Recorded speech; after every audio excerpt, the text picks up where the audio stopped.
Good morning, everybody. Thank you for being here on the dog days of summer. I know this is absolutely vacation territory, vacation time, and I'm very, very happy and grateful that you've taken some time today to come and listen to what we have to say today. We're going to go over our first half, expose some of these numbers to you, give you a sense of where we expect the business is going to end up towards the end of the year. We're going to editorialize a little bit about what's happening with the industry. So we'll jump in. I know there's a lot to cover today, so let's get started. We always like to give a huge shout out and a pat on the back to IMSTA. IMSTA is an organization that's out here fighting what some would say an unwinnable war, but still fighting it to educate people about piracy. The piracy education business that it's doing is quite commendable and deserves as much support as you can give it. When IMSTA comes to you knocking, please help.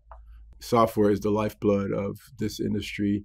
You still can't make a record without software, to quote the great Dinsha Sanjana.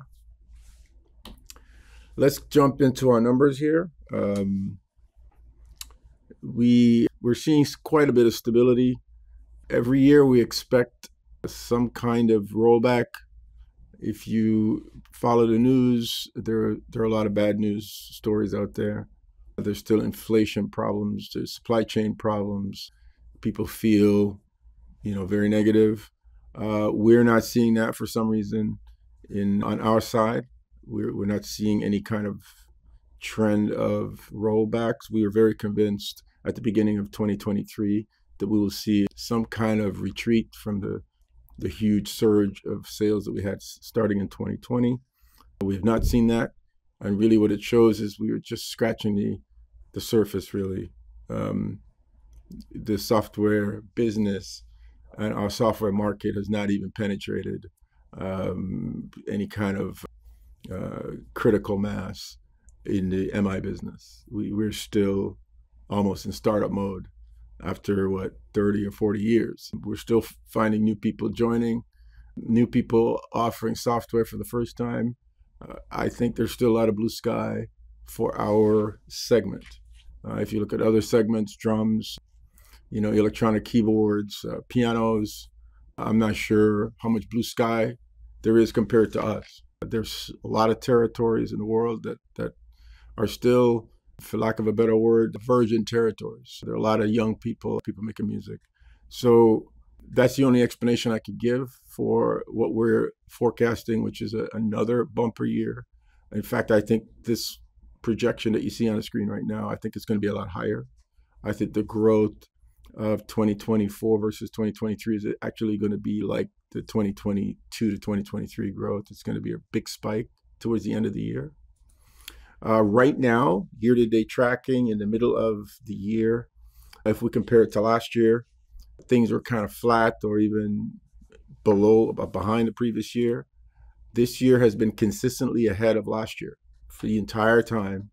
We've seen a small little rollback from plus 12% to plus 7% here in the dark days of 2024, the summer, May, June, July. These are not the best months for anybody. However, we're still tracking YTD 7% higher. That's the overall exchange business.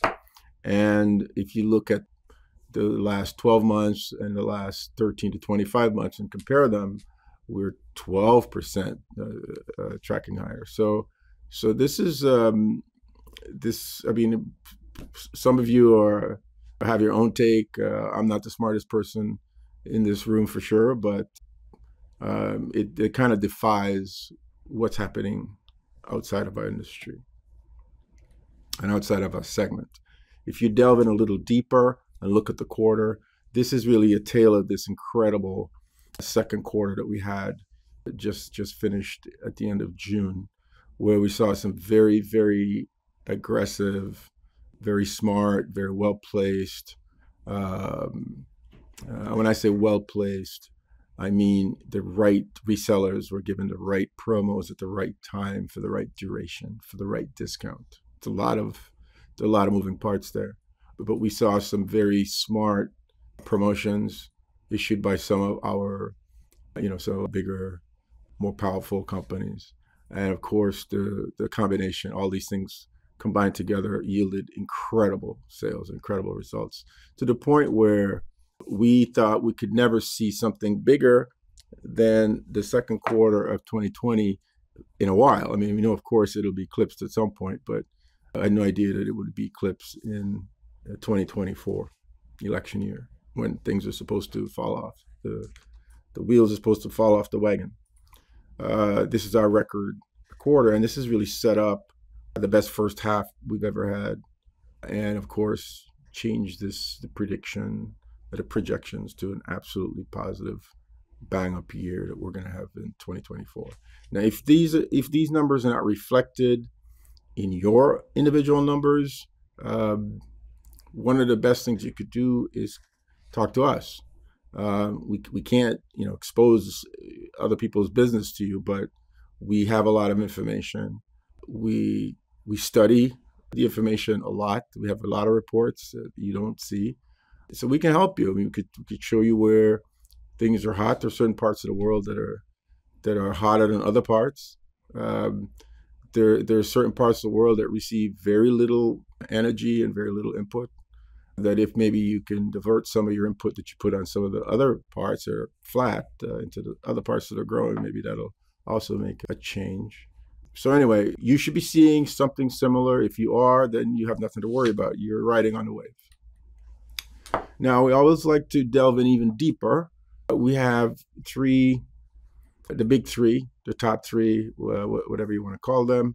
These are the top three resellers on the business that we've been tracking forever, and we like to compare their business as a proportion of our overall business. And we've been trying to get this number down to about 30% or under. And obviously, these companies are growing, their sales are expanding. The only way to do this is to expand the other resellers and expand the other regions. But as you can see, this is the first time that we think they're comfortably under 40%. I'm going to find it very difficult for them to ever go beyond 40% again. And that is just the extent of and the success of the people outside of the top three. We don't leave this to chance. We actually work very, very hard on the people outside of these. Not that we don't appreciate the top three and the top 10 and so on, but actually the top three, a lot of people in the top 10 are very robust. They're extremely integrated. They can scale. They can do 200,000 transactions this year and do 200 billion transactions next year, and it makes no difference to them. So they're in a kind of a different class. We are trying to get the smaller resellers, lots and lots of them, to get up to that level, step by step by step, piece by piece by piece, brick by brick by brick. So we see a little bit of a rollback. Of course, we don't want to have a collapse with these guys. We rely on them. All of you sell a lot of products to them. But this is another story that is somewhat related to Sam Ash.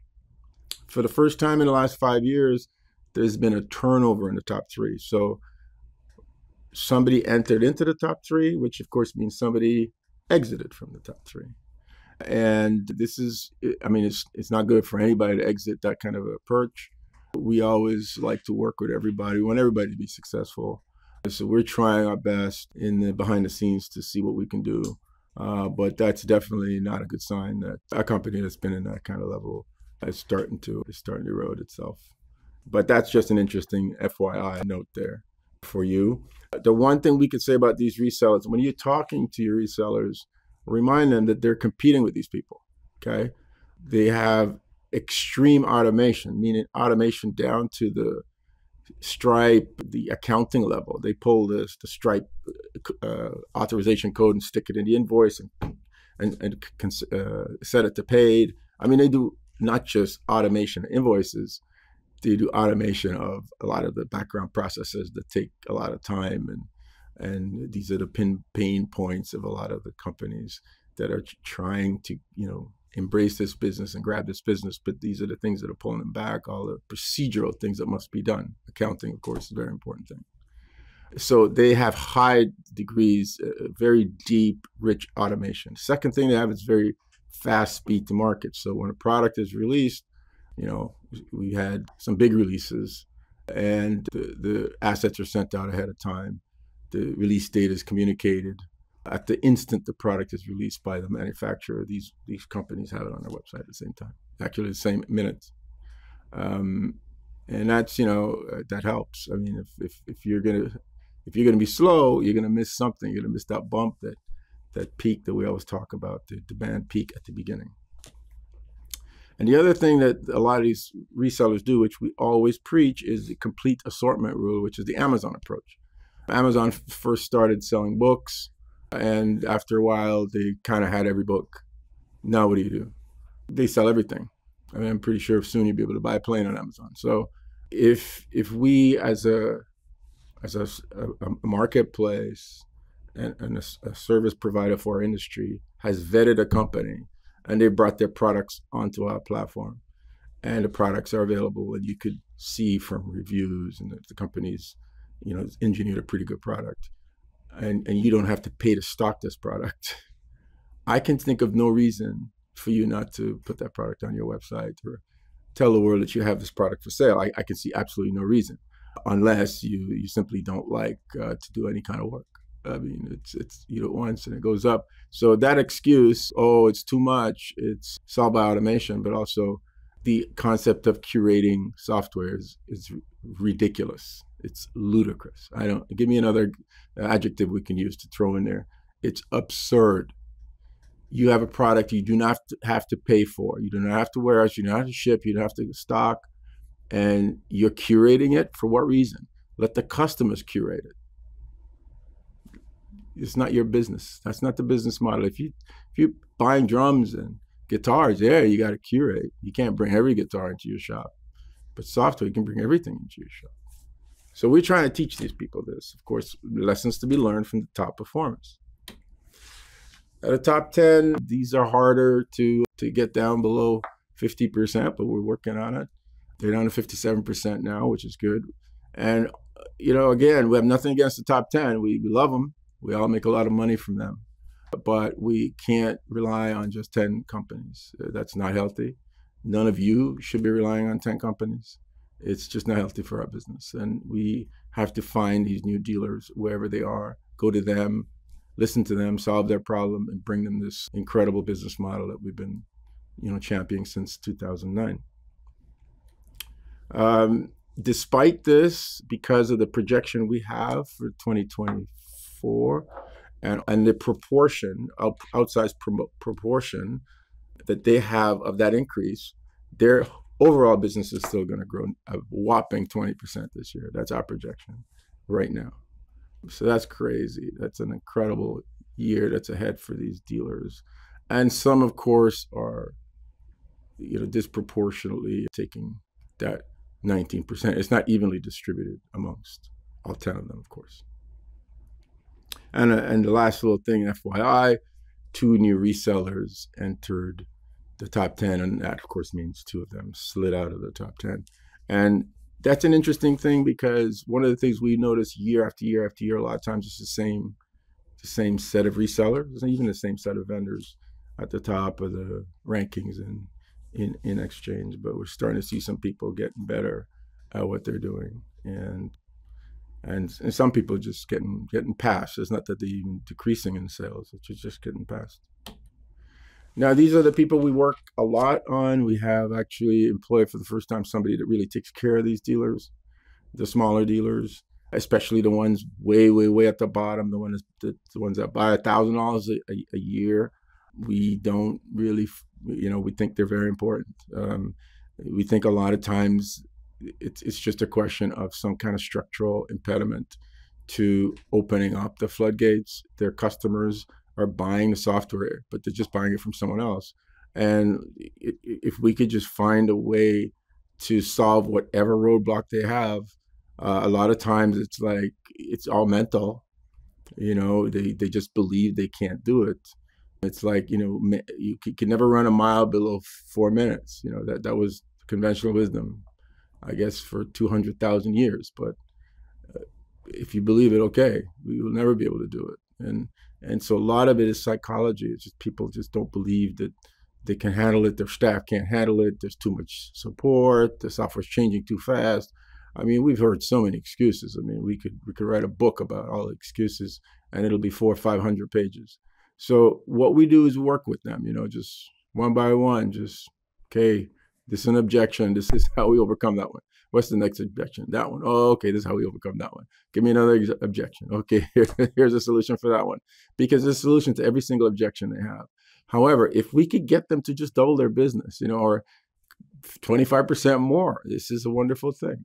The thing is, they have so much blue sky above them that these are the people this is where we got to put our effort, is to try to get these folks, and a lot of them in very important areas of the world that are growing, that have great demographics, that have rich music history and rich music making culture. So we have to just find solutions to inspire them to believe that they can do this business, and then provide a vehicle and a mechanism for them to do it. And of course, the products that we're releasing in our sector, in our industry, are just incredible. Some of the new products are simply astounding. They're reminiscing of the early 90s, when we had these incredible advances in synthesis and sequencing and CPUs and RAM and all this kind of stuff. We're seeing some incredible new products, new ideas coming forward. So we want everybody to be part of this. And these people here, the forgotten people in the basements of all the charts, they're very important to us. So they're going to actually have record transactions this year because they're going to grow. They're going to get a piece of that growth chart, but of course they have such a small part of the business that's, even though it's 15%, it's not 15% of the total growth.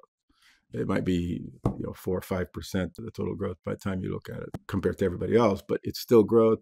It's still good to see them growing, and it's still good to see you providing them with more and more opportunities to sell these products. 130,000 transactions in this sector is amazing. I mean, consider if you go back to, just 2018, it was not that long ago, it was a quarter of the transactions that they're going to have this year. It's quite remarkable. And their market share just inching up. They're never going to be able to get, I think, comfortably past 50, but this is quite healthy for them. If they can get anywhere near 50, it'd be great. Now let's drill in a little bit more. This is sales by region. We've been tracking this one because, again, connected to what I just said before, we can't have the system just be an American reseller business, okay? We can't have the United States be the only place we're selling software, because the United States is not the only place in the world. And so we want the United States to continue to grow, which it is, albeit very slowly, 1 or 2% a year. But we want the other areas to grow, and they've been growing. And we've seen last year, 2023, massive growth out of the UK. So the United Kingdom kind of unexpected, but it just shot up. I mean, if you look at the United Kingdom in 2018, it was 8%. Now it's double that. That's a lot, because the United Kingdom has not grown by 100% since 2018 in any way. It hasn't become bigger in size. The population hasn't doubled. So that kind of gives you a hint of what's really going on there. That's quite remarkable. But also now in this year, we're seeing a similar kind of breakout from what we did not expect, which was Germany. So something's happening in Germany. There's a massive push. It's surging. Of course, we know we could see where it's surging, but we didn't expect any kind of challenge to what's happening in the UK. All of this, of course, is putting pressure on the US. So the US is sliding, I think, forever below 50%. I don't think we'll ever see the US take more than 50% of the total business. And this is, for us, a very healthy situation, because a lot of our vendors, I would say some of you, 80, 90% of your business in the United States. And that's great. And if that's fine, that's sufficient for you, that's wonderful. However, as you can see, There's a lot of other places out there, a lot of other consumers that that are consuming these products, buying them, and don't take your eyes off of these areas at all. But Germany, yeah, something's happening there, and of course, as we just said, the U.S. is going to give up some market share. Even though, again, if you look statistically, the United States is on track to grow about 3 or 4% this year. Okay, so the U.S. is not declining in total sales. This is just another way of looking at it, and as you can see, the trend is very clear. The if you the pink one on the top, these are the emerging areas. The rest are below. We call them the G7 regions. The G7 is stable, but it's slowly giving up share, but it's still obviously very dominant, right? Emerging is starting to inch up, but if you talk about 2% growth, that's 2% coming up from 18% to 2%. That's a chunk. That's a 10% increase in market share for them. Okay, so it's starting to move. Germany, of course, we don't really nobody predicted this one, but something's going on in Germany. If your Germany sales aren't going up, I don't know. You might want to take a look at who is managing that for you. Now let's look into the pink a little bit. Let's delve into. We're going to go into this area here, the emerging area, and see what's happening in here. Now, this is a story, again, for the second year running of Korea. And Korea, this was a sleepy market.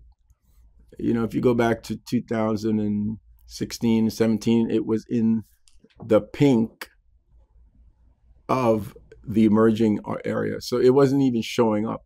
It wasn't even part of anybody's consideration.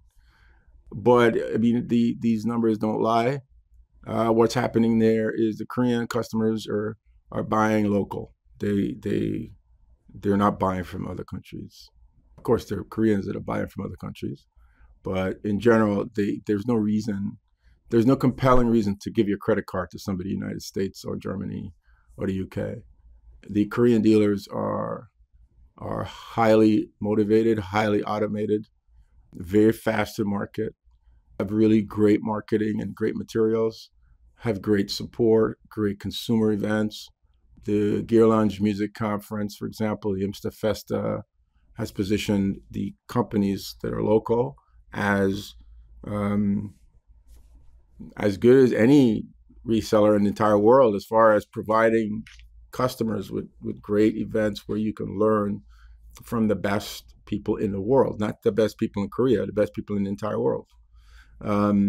So I think this is a kind of a model for our resellers. Of course, we had this at the reseller meeting on Tuesday. We discussed some of what's happening with Korea, and I mean, people could take a page from this book. I mean, it's bold. You're gonna have to drop some cash, some money.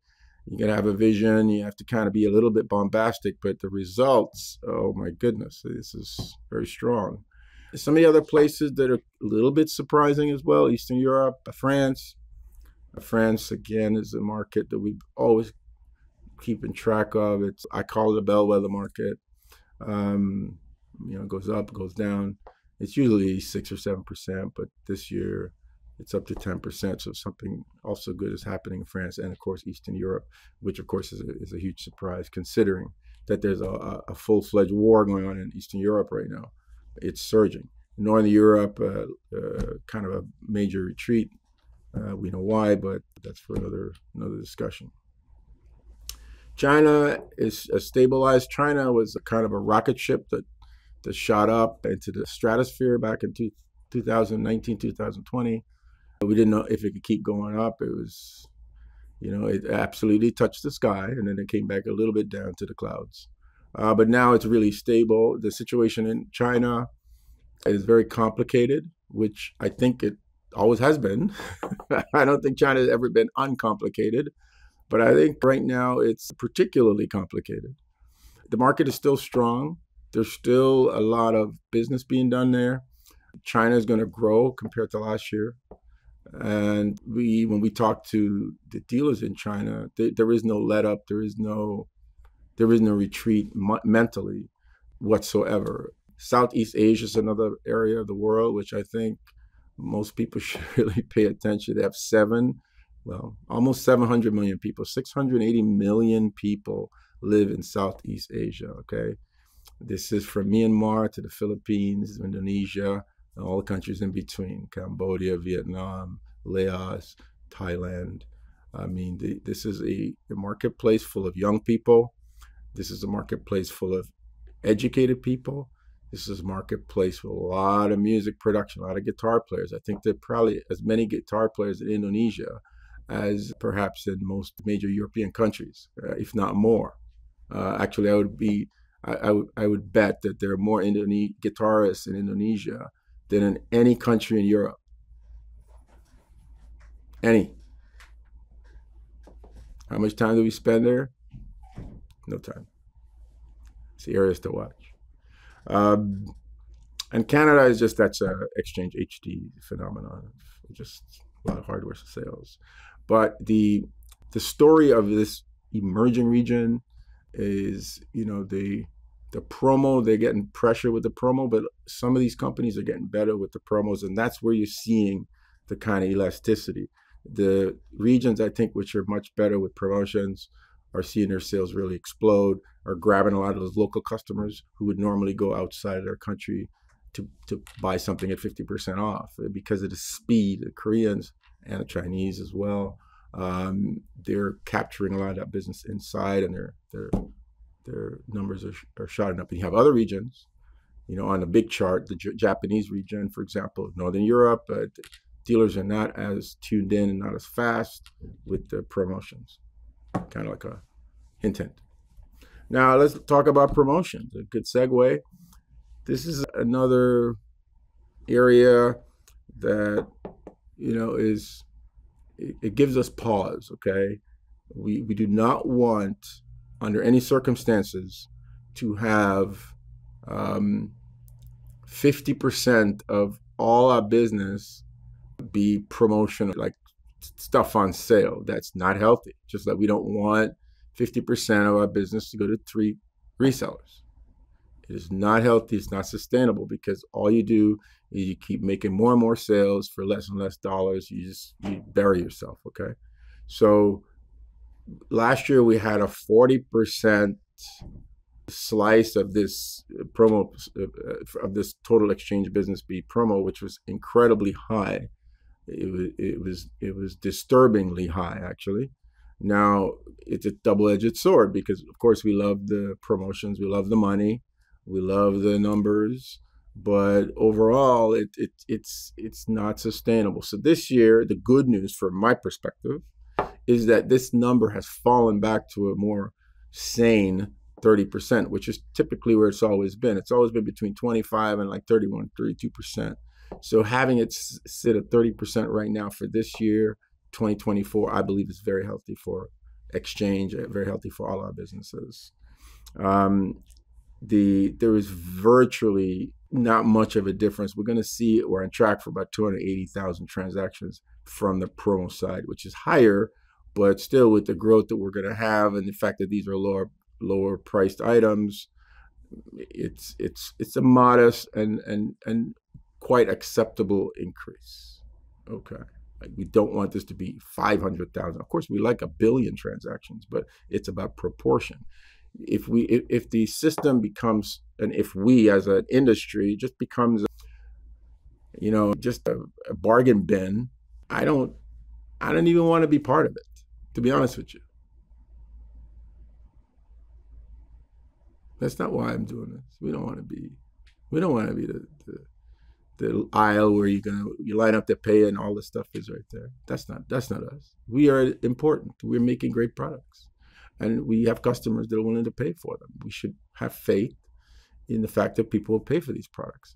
I was at the NEM Next last week in Nashville, and it was a bunch of presentations, and one of them was talking about consumer spending, mainly, of course, in the United States. And consistently, what we saw from all these charts over years and years and years is that the average consumer spends 100% and more of the money they earn.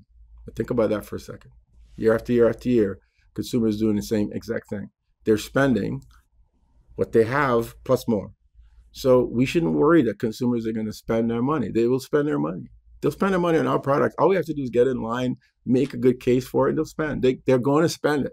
They work for $2,000 a month. They're going to spend $2,000 a month eventually. They will do it. We have to believe and have faith. They will spend their money. Okay, don't worry. They'll spend their money. Just get yourself in front of them, present a great product, make a good case. They'll spend their money with you. The idea of trying to trick them or goad them or have them just buy it because that's not a good business model. Sorry, that's just my opinion. All right, let's delve into the numbers. Stop preaching right now. The top three, we are not seeing any change whatsoever. Everybody thought that after the pandemic and lots of people got into promotions, people outside of the top three, you could see them dip to 49% in 2022 and thought, okay, we got them on the ropes. No, we don't have them on the ropes. These companies are too good at what they do. They're too fast.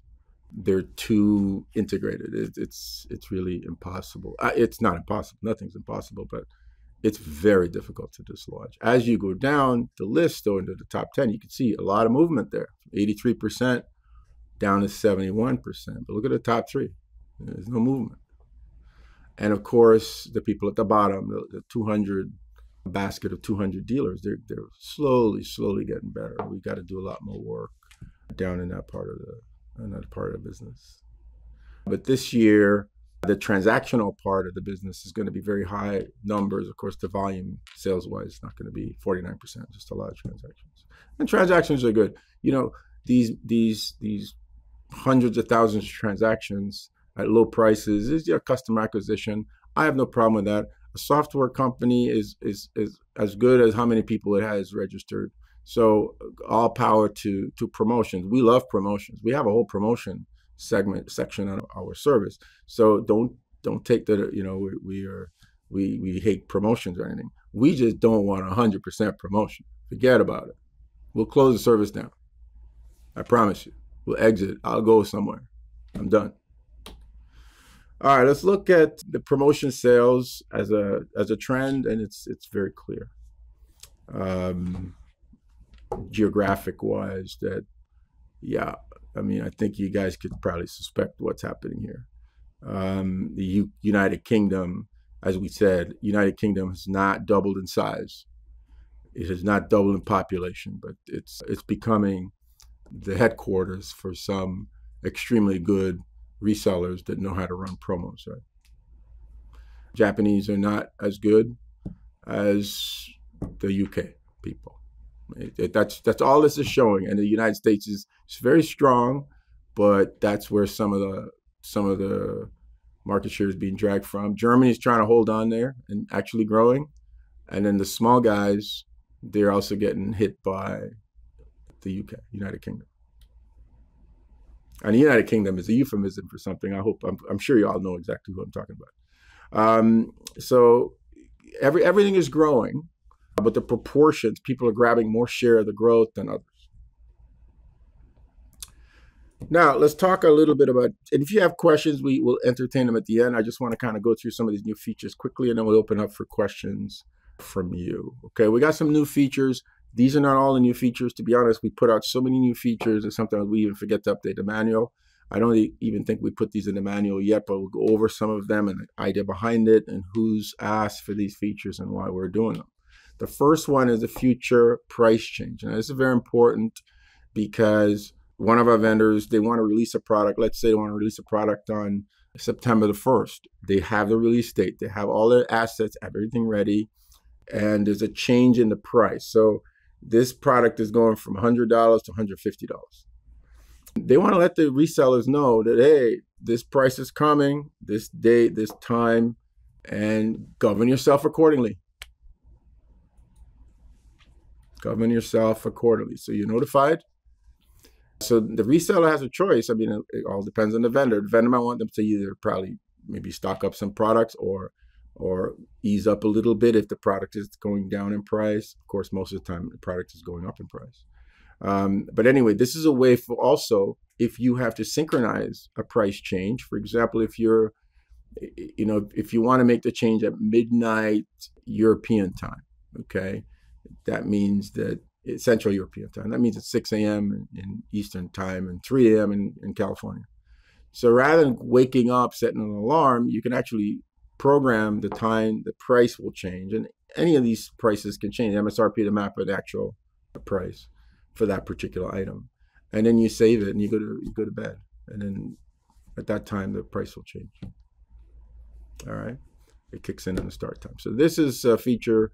It's in the last stages of being tormented. It should be in the portal today or tomorrow. Activate and release. This came up because some companies are creating new products ahead of time, and they want the product to be hidden. So they create it, and they don't want it activated. They don't want it seen by anybody, and they want it to pop up out of nowhere at a particular time. And again, it might be in the middle of the night, or you might be doing a lot of products. You have to right now go and manually turn them all on. You can actually set the system to just turn them on, activate on release date and time. So you set up the release dates. And in this example, this Ellipse 5 synth on August the 11th at 12 a.m. Eastern time, wherever this vendor is, this product will become active. Before that, it'll be inactive. Okay, so you don't have to wait. You have to wake up at night or do anything like that. And the product can be bought at that time. It's visible and bought. And the resellers can upload their web assets, of course, if you give them the stuff ahead of time, so they can all be ready. But the point is, if you have to do something that's synchronized with another part of the world and you're not necessarily there, we have people that work in Hong Kong, for example, for European companies, and they do the exchange stuff. And a lot of them have to, be up at all crazy nights, all crazy times. Also, some people have many products that they're going to release, like some people that are new or new brands, and they want to have them all turn on at the same time without having to physically turn them on. So that's another feature that's in there. Ship to addresses. This is more for hardware, for moving things around. Each vendor now can have their own group lists of addresses. Just add them as you want, turn them on, turn them off as you need. And then you can assign products to be shipped from your warehouse, returns, or shipped from anywhere to those ship to addresses. The resellers have this. They've had this for ages. Now we've added it to the vendor. This is just a new feature that we just put in for drop ships and for any kind of hardware redirecting you want to do. You can just put in a temporary address, send a warehouse return order to a logistics center.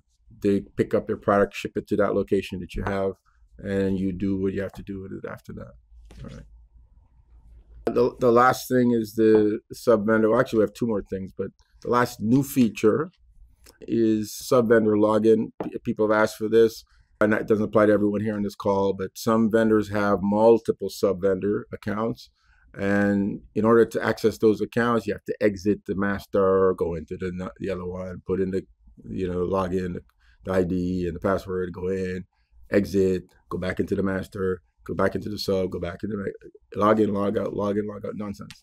So what we've done now is in the sub vendor menu, you can just stay in the master, log into the sub, exit the sub, you're back in the master. There's no logging in and out anymore. You stay in the master, you go into the sub, make your changes, exit the sub, back in the master. You stay in one session. So this will, I think save a lot of people a lot of time, a lot of frustration. This only exists, of course, for the admin account. Users are going to be able to do this one. I want you guys to try it, and we really need to know how it's working for you.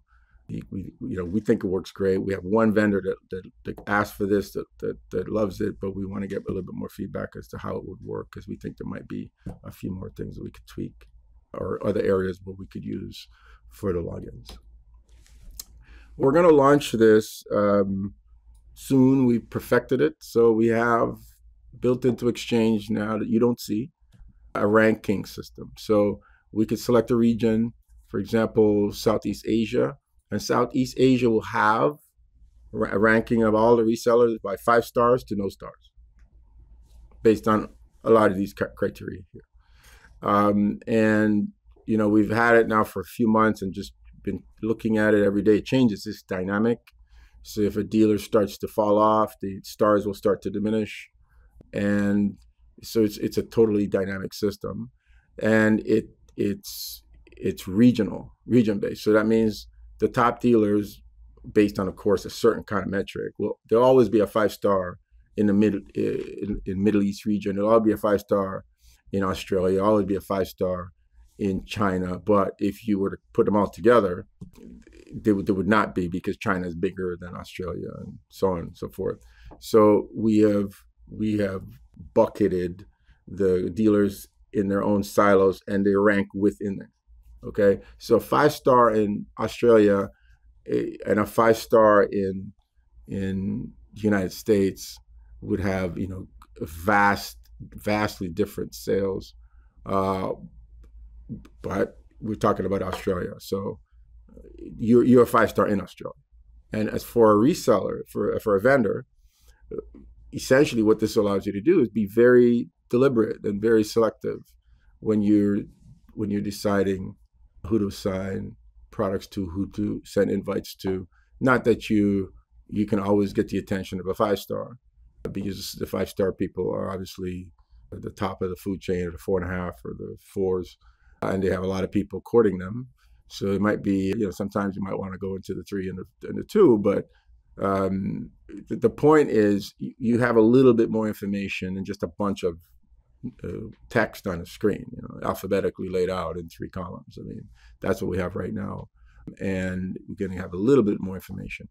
This part of the system, we're going to enhance, because some of you might know we have a lot of data. There's a lot of data that we see all the time that we have, but we don't have any way of conveying it to you, for a lot of it just because of privacy, agreements that we sign with every single person that signed up to the system. So, but we can start rolling out some performance metrics to help vendors be a little bit more deliberate, and you could use your time a little bit more wisely to target the dealers that are the best in that region. And it's not purely on sales. There are other factors that you can see here, but obviously sales are weighted, and in the last when was the last transaction, and so on, those things are weighted heavily. We're going to launch it in August, and at some time in August, we'll probably send out a little e-news about it, and then you can take a look at it.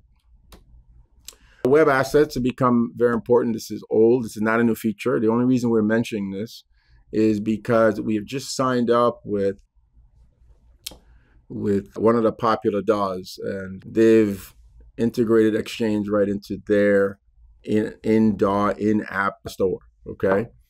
And because of the integration, they can only really deal with companies that have web assets.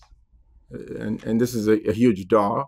This is a big step forward for us. It allows any vendor on Exchange to be able to go in and knock on the door of this company and work out some kind of a price level or whatever you want to do, and then allow them to sell the products in their app directly. So I'm just saying, if you haven't done the web assets, you got to do it, because our API allows the web assets. You put them in one time. It's a centralized content system, and the resellers could pull them. And if you make a change, so if you update one of the fields, the resellers get notified, and they can update their field as well. So this, I don't know how else to say it. We would even, we've done it for companies. We're willing to do it for you. It's that important. It's like brushing your teeth in the morning. It's like, come here, kid, I'll brush it for you. Okay? It's very important that you do this. For some of you that had 200-300 products, I get it, but do a little bit at a time. But this is going to reward you, because you only have to do it once. You only have to put the stuff in there one time. There's something going on between Amazon and, Pinduoduo, which is Temu. It's a proxy, if you will, between China and the United States. Okay, right now Amazon has to compete with Temu. Okay, they have to, And this is going to squeeze. There's a massive squeeze coming for a lot of our customers, a lot of our resellers who are selling FBA on Amazon. Amazon is increasing their fees. Amazon is just trying to do better, better, better for their shareholders. But at the same time, these fees are making things a little bit more expensive. Not much. It's still very inexpensive, but everything is by comparison. I mean, everything's relative. Amazon, the factory makes the stuff, gives it to a vendor, gives it to a reseller, gives it to Amazon, gives it to the customer. That works. That's how business is running. That's business as usual. Right? But Temu has got the factory shipping straight to the reseller, to the end user, direct to consumer. This model here is squeezing the FBA margin. So how do you stay competitive? Because these are the same consumers that are buying from Amazon. So the prices, I don't know if anybody here shopped on Temu. The prices are ridiculous. Now, the reason we're talking about this is, what does it have to do with exchange? Well, this is coming. It's coming. This is coming to the people that we're trying to sell software to. This kind of environment is what, if they haven't tasted it yet, it's going to come, right? And what is behind all this? Well, really, it's this. It's Pinduoduo, right? So this is one of the leading e-commerce platforms in China. They have extremely. If you want to talk about the word disruptive, this is the poster child for it. They've disrupted fruit selling. I mean, they disrupted so many things. They've come from nowhere to become one of the top e-commerce businesses in China. But it's the model that we're talking about. This FTC model, which is factory to consumer model, is coming. Now, for our resellers, the people that we're selling to, we have almost like an urgent need to get them to become more and more adept at selling our products, because our products is a lifeline against this business. Because the box business of buying stuff from China, coming over here and pushing it into the store, that model is under a lot of pressure. This has been the model for forever. Okay, this is business as usual. And we made a lot of money doing it. And people are still making a lot of money doing it. What you do is you go over and you make something because. So nobody's asked you to make a new version of this microphone that you already had, and people like it and it's selling well, but you put another button on it, or you put a different color, or you put a different cover on it, and you create a new version and a new version. And you just make thousands of them, you bring them, and you just force them into the stores. And there's enough people buying them so it all kind of works. But now this is not working as well as it used to. People are making too many products, and our retailers, the people that we're relying on to sell our software, are burdened by this thing, and it's going to actually impact us. The goods are just being forced through by very clever, very competent salespeople. We know some of these people. We are even some of those people. But the resellers only have so big of a mouth.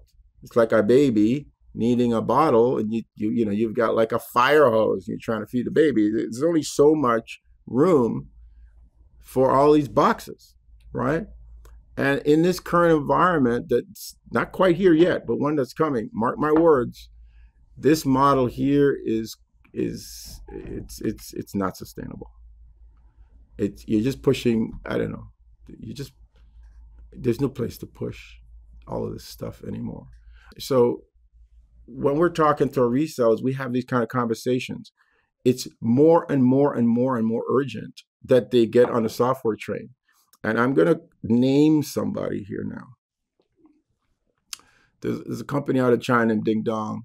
Ding Dong sells a lot of boxes. Ding Dong sells a lot of software. I don't know what proportion of his business is, but I know for sure it's one of the most profitable sides. This is the good news story of our industry. He's making more money, I believe, and more profits from selling software than he is shipping all these boxes all over the place. And this is our story. This is our story when we enter the markets of, the subcontinent, the markets in the Middle East, the markets in South America. This is the story. It's like your customers need software. What we said at the very beginning, you can't make a record without software. Your customers need it. They will get it. We want them to get it from you. There are a lot of your customers. All of them need it. A vocalist needs it. Guitar player needs it. Bass player needs it. Drummer needs it. Every single person needs software. We have all the software.